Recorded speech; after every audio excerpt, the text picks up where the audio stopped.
अस्सलाम वालेकुम नाज़रीन, प्लेफील्ड के साथ मैं हूं Arsalan Khokhar. Pakistan test match England के साथ, और मज़े की बात यह है ये टेस्ट मैच इंतहाई दिलचस्प हो रहा है। दोनों टीमें पहली इनिंग में अपनी गिरफ्त मजबूत रखे हुए हैं। पाकिस्तान को भी बड़ा मार्जिन नहीं मिला करने को, इंग्लैंड को भी बड़ा मार्जिन नहीं मिला, लेकिन इंग्लैंड ने जो 250 प्लस किया पहली इनिंग में, और पाकिस्तान ने जो बॉलिंग की बड़ी ही कॉम्पिटेंट, बड़ी कॉम्प्रिहेंसिव, बड़ी शानदार डिसिप्लिन्ड बॉलिंग। लेकिन एक बड़ी हैरत की बात है कि पाकिस्तान की टेस्ट हिस्ट्री में ये पहली बार हुआ है कि पहली इनिंग में एक बॉल भी किसी पेसर ने नहीं करवाई। यानी आमिर जमाल बग़ैर बॉल किए पूरा टेस्ट मैच खेल रहे हैं अभी तक, और ये बड़ी ही पाकिस्तान के लिए भी बड़ी अलग एक नई मिसाल कायम हो रही है, और स्पिनर्स पे ट्रस्ट की एक नई मिसाल भी कायम हो रही है। हमने आज तक अपनी पेस बैटरी पर ट्रस्ट किया है, स्पिनर्स पे ट्रस्ट ही नहीं किया। हमारे पास बड़े बड़े स्पिनर हैं, अकेले अकेले खेलते रहे। कभी सईद अजमल अकेले खेलते रहे, कभी सकलैन मुश्ताक अकेले खेलते रहे, जुल्फ़िकार बाबर खेलते रहे, इसी तरह अब्दुल रहमान भी खेलते रहे, अरशद खान खेलते रहे, यासिर शाह खेलते रहे, दनेश कनेरिया खेलते रहे। लेकिन कपल में बड़ा कम हुआ कि पेयर विकेट्स हम देखें कि पेयर बॉलर्स ने विकेट निकाली। इस बार भी यही हुआ कि 10 की 10 विकेटें स्पिनर्स ने ली, और पिछले में भी 20 की 20 विकेटें स्पिनर्स ने ली। साजिद खान शानदार बॉलिंग कर रहे हैं। गुज़िश्ता रोज़ प्रेस कॉन्फ्रेंस हुई, कई सवालात भी उनसे हुए, बड़ी अच्छी उन्होंने बात कही। उन्होंने कहा मैं ये जानता हूँ कि मैं दूसरा नहीं मार सकता, तो मैंने फिर इस दूसरा ना मारने वाली कमज़ोरी को किसी और चीज़ में कन्वर्ट करके अपनी स्ट्रेंथ बना ली, और वो चीज़ है राइट पैच ढूंढ कर राइट बॉल करना। ये बड़ा कमाल होता है ऑफ स्पिनर का। Noman Ali doing excellent job batting में भी और बॉलिंग में भी। साथ चल रहा है जी इंडिया का टेस्ट मैच। इंडिया पहला टेस्ट भी हारा, दूसरी इनिंग में बड़ा शानदार खेला, लेकिन कोई फ़ायदा नहीं हुआ। इस टेस्ट में भी इंडिया की गिरफ्त तकरीबन लूज़ होती जा रही है। 200 प्लस स्कोर न्यूजीलैंड दे चुका है, और अभी बैटिंग न्यूजीलैंड की जारी है, और हर बार इंडिया 300, 350 रन, 400 रन दूसरी इनिंग में नहीं कर पाएगी अपनी।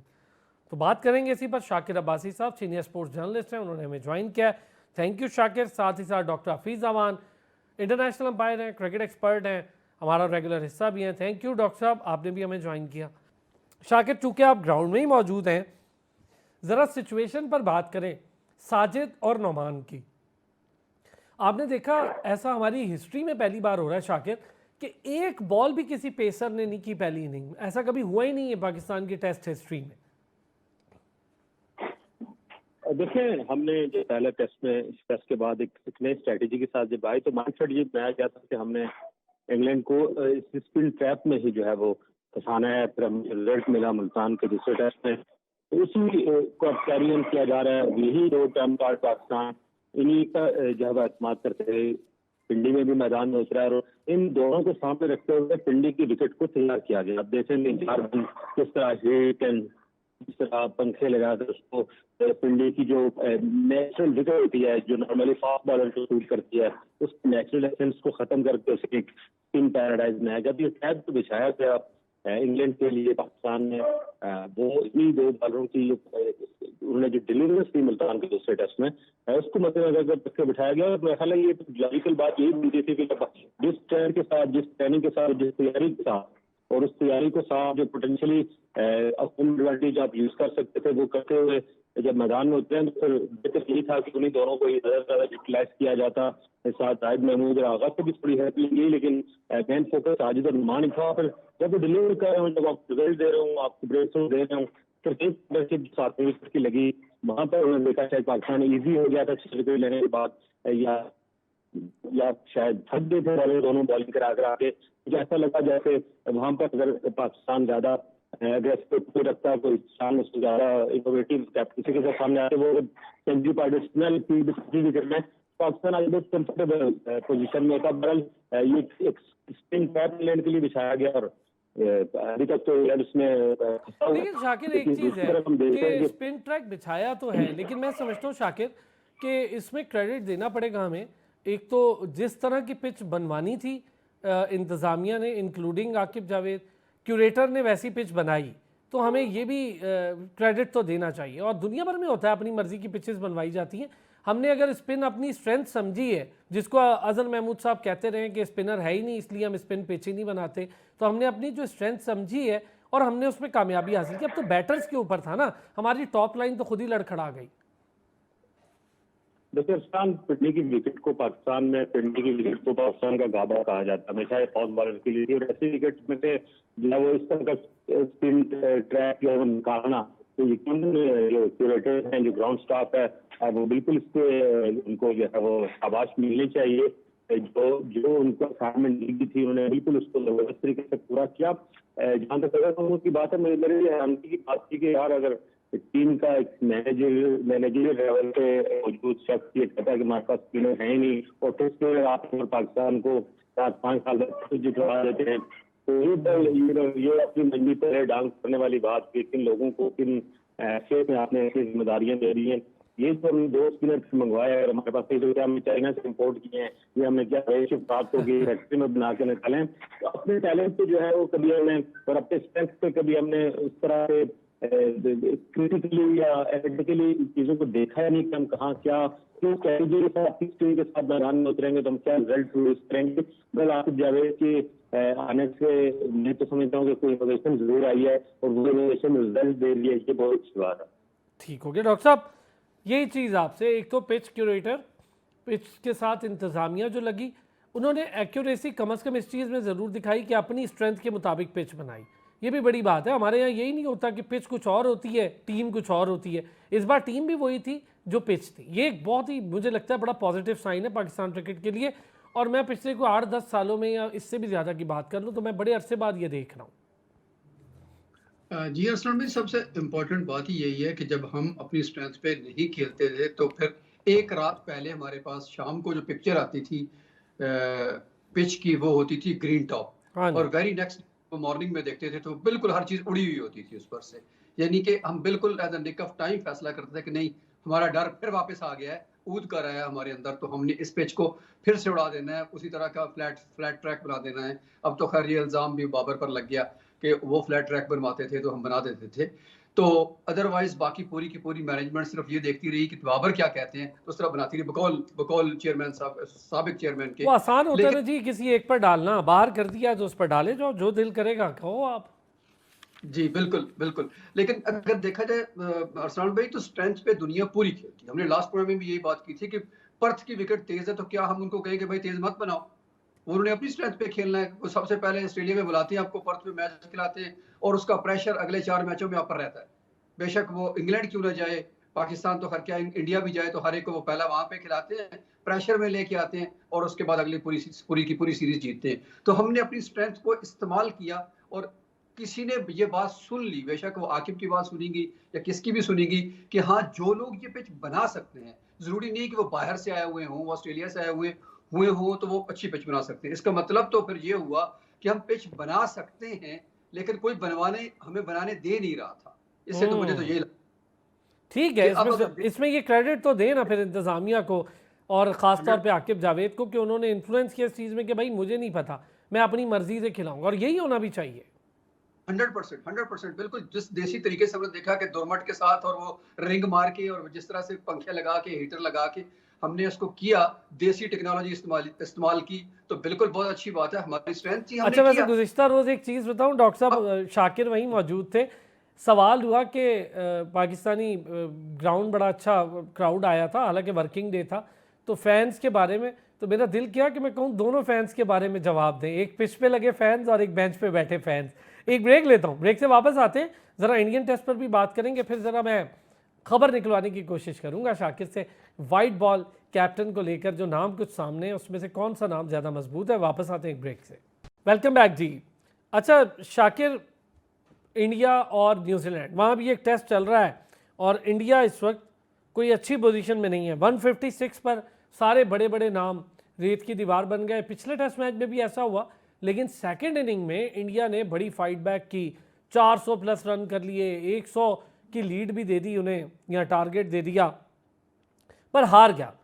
इतना बड़ा स्ट्रक्चर, इतनी बातें, इतनी डोमेस्टिक, इतना बड़ा टैलेंट, बांग्लादेश के खिलाफ खेले तो अलग, बड़ी टीम के खिलाफ खेले तो अलग बिहेवियर नज़र आता है, पता चलता है वह बड़ी टीम है। न्यूजीलैंड ने काफ़ी इंप्रूव किया है, और टेस्ट में न्यूजीलैंड भी बहुत स्ट्रगल करती दिखाई दी थी, लेकिन केन विलियमसन के टाइम पे न्यूजीलैंड बेहतर हुई और आज हम देख भी रहे हैं दूसरे टेस्ट में भी उनकी गिरफ्त बड़ी मजबूत जा रही है।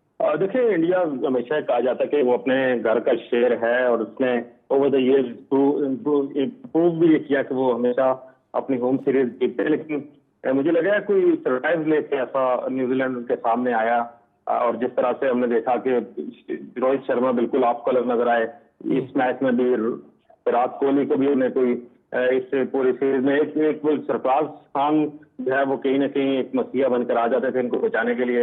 इस बार वो भी कोई चमत्कार नहीं दिखा सके, तो पोजीशन या तो विकेट वो जो बनाना चाह रहे थे वो वैसे विकेट नहीं बना पाए, वो न्यूजीलैंड को रास आ गई, या फिर न्यूजीलैंड को आउट ऑफ द बॉक्स को जैसे प्लान करके इंडिया के खिलाफ आया। वरना ऑस्ट्रेलिया, इंग्लैंड, ये बड़ी बड़ी चीज है। टीमें जब भी इंग्लैंड आई, इंडिया को होम सीरीज में उन्हें जो है वो काफी आसानी से जो है इंडिया ने उनको हराया।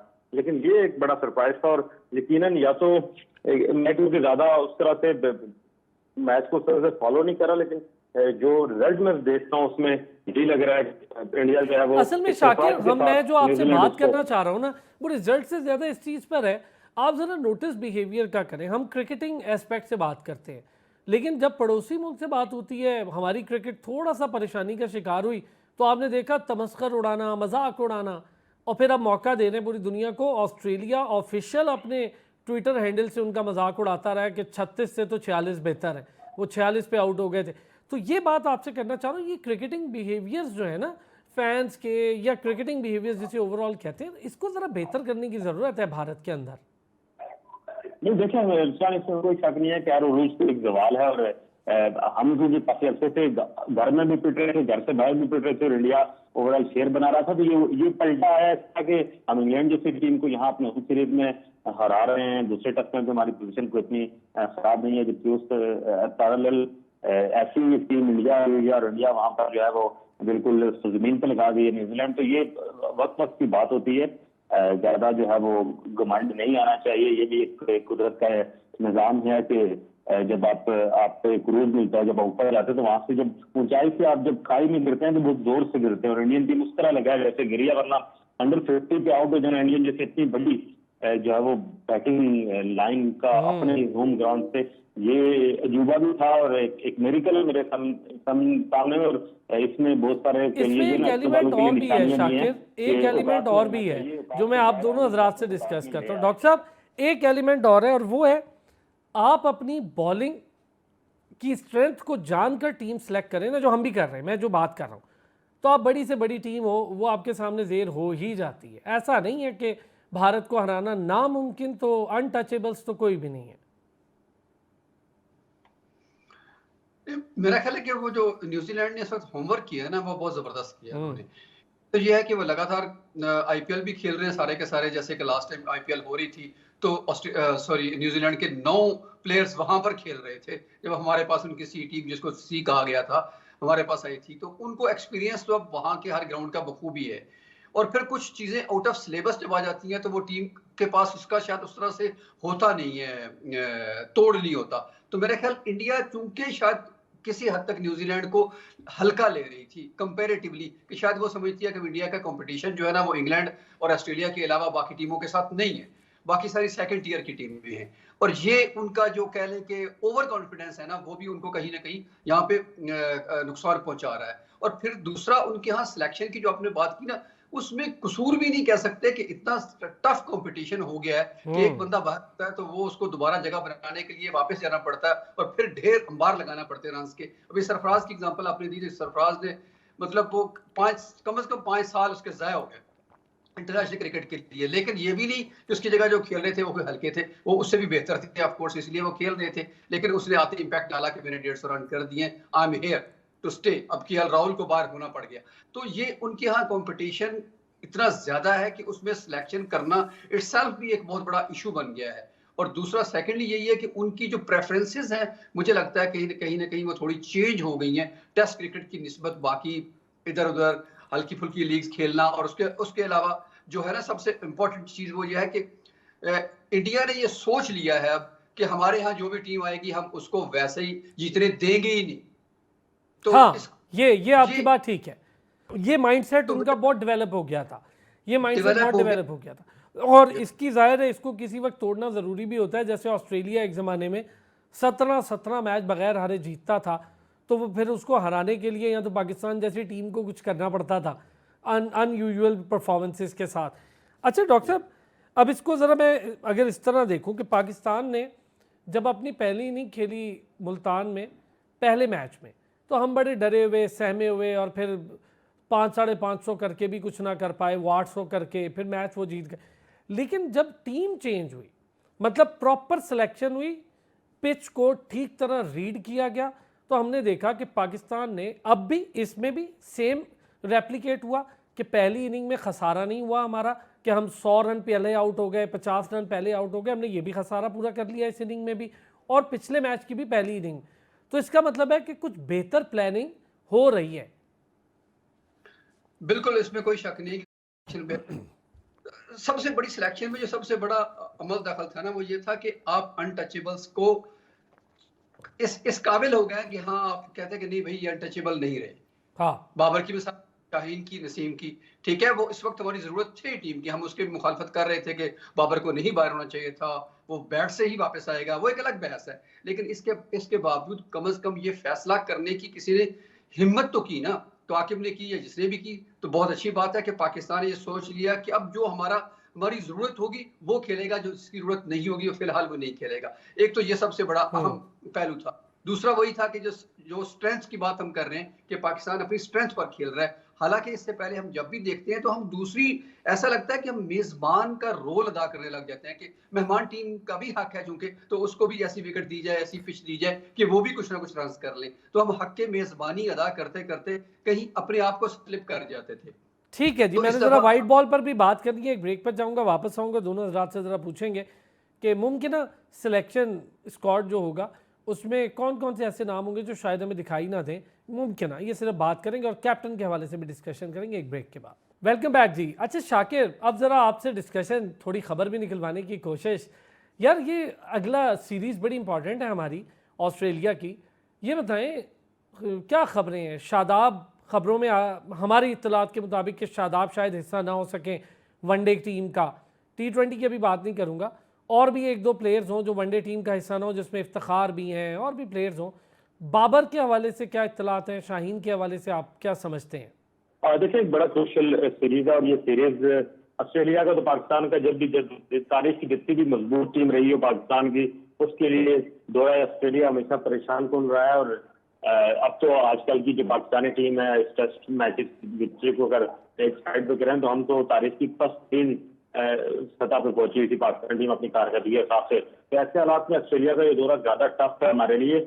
मैं बिल्कुल इसके हक में नहीं हूँ कि आप बाबर जैसे तजुर्बेकार प्लेयर के बगैर आप वनडे के लिए जाएं, लेकिन इससे पहले जो हमारे पास मार्ग है वो हमें कैप्टन का भी अभी तक क्लियर नहीं है और दौरा हमारे सर पे आ चुका है। पीसीबी की आदत मुझे हमेशा से बुरी लगती है कि जो भी फैसला करना है उसको डिले कर करके उसमें इबाम पैदा कर करके फिर फैसला करना है और उस फैसले से उसके जो है वो मुस्बत असरात सामने नहीं आते। मेरा ख्याल है बड़ी क्लैरिटी के साथ किसी भी जिसको भी कैप्टन बनाना था इस वक्त तक वो मैसेज प्लेयर्स तक मैनेजमेंट तक जा चुका होता कि कौन कैप्टन है, वो जिससे कैप्टन बनना है वो भी अपनी नहीं कर रहा था। अब रिजवान ही तमाम सिस्टम में जो अभी तक का आर्ट फेवरेट है वो तो रिजवान की है, लेकिन ये जो इतलात हमारे तक आई है कि रिजवान जो है वो हायर एंड फायर की जो अथॉरिटी मांग रहा है, जो हमने बाबर को भी दी थी और वो तबाही की तरफ क्रिकेट हमारी गई। तो मैं समझता हूँ कि इस सूरत में अगर रिजवान उसी दर्मी का शिकार है और वही बाबर पॉलिसी के साथ कैप्टनसी मांगते रहे तो फिर सलमान अली आगा का जो है वो कुर्रा भी निकल सकता है। अच्छा शाकिर, सलमान अली आगा, शाकिर सलमान अली आगा एक ऐसा नाम है जो परफॉर्मर नेम है और बिल्कुल हम समझते हैं अंडररेटेड चल रहा है, हालांकि परफॉर्मेंस बहुत हाई है, उसको उस तरह प्रेज नहीं किया जा। क्या सलमान अली आगा में, शाकिर आप चूंकि बहुत क्लोजली सारी चीज़ें कवर भी करते हैं ना, इतने गट्स हैं कि वो सीनियर्स को जूनियर्स को मिला के लीड कर पाए, साथ लेके चले, क्योंकि 6 कप्तान तो ऑलरेडी हैं टीम में।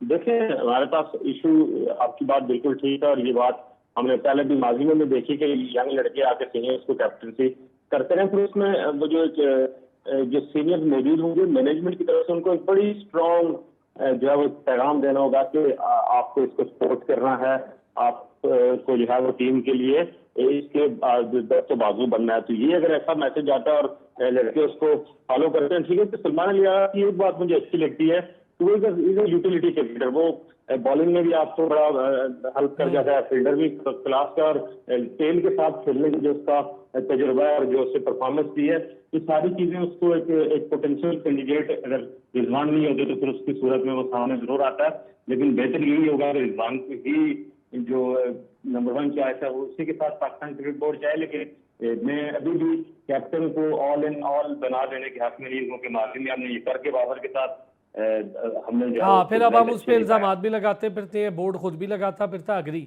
डॉक्टर साहब, शाकिर ने बड़ी डिटेल दोनों लोगों के बारे में, उनकी सीवी भी डिस्कस हो गई। शाकिर ने बिल्कुल ठीक कहा कि सलमान अली आगा प्रेशर गेम का प्लेयर है और नर्व्स स्ट्रॉन्ग है, फील्डिंग, बॉलिंग, बैटिंग सब जगह में ओके है।